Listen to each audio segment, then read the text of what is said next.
शिव महापुराण की कथा कहती है कि कितना भी पाप कर्म से लिप्त व्यक्ति क्यों ना हो, कितना भी, शंकर भगवान पर चढ़ा हुआ जल और शंकर भगवान पर चढ़ी हुई बेलपत्र दोनों फलदायक। जब संसार के लोगों ने शिव महापुराण की कथा सुनकर शिवजी पे चढ़ी हुई बेलपत्र खाना चालू करी तो कई रिसर्च सेंटरों में रिसर्च हुआ कि बेलपत्र खाने का, सियोर वाला महाराज बोलता है, तो इस बेलपत्र में ऐसा क्या है जो लोगों की बीमारी दूर हो रही है।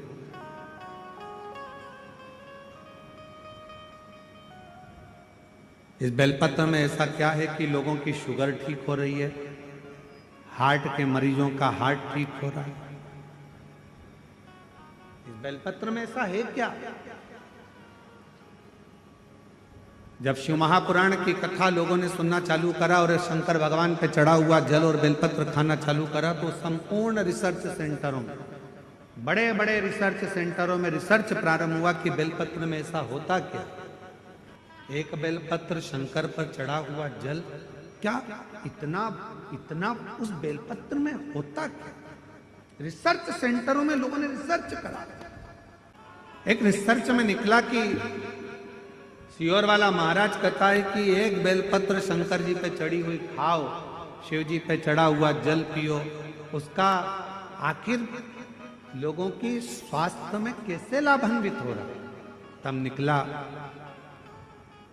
एक एंटी ऑक्सीडेंट उस बेलपत्र के अंतर्गत होता है जो बीमारी को दूर भगा देता है। बेलपत्र में भरपूर मात्रा में फाइबर होता है। अगर शिवजी पर चढ़ी हुई एक बेलपत्र यदि अवधूतेश्वर महादेव का नाम लेकर प्रतिदिन अगर खाया जाए, कब्ज हो, पेट का प्रॉब्लम हो या अन्य गैस का, आपाच का, एसिडिटी का कुछ भी प्रॉब्लम हो, यदि अवधूतेश्वर महादेव का नाम लेकर एक बेलपत्र सुबह सुबह शिवजी पे चढ़ा खाना प्रारंभ कर दो, 15 दिन में मालूम पड़ जाएगा कि आपको एसिडिटी हो ही नहीं सकती, कब्ज का प्रॉब्लम हो ही नहीं सकती।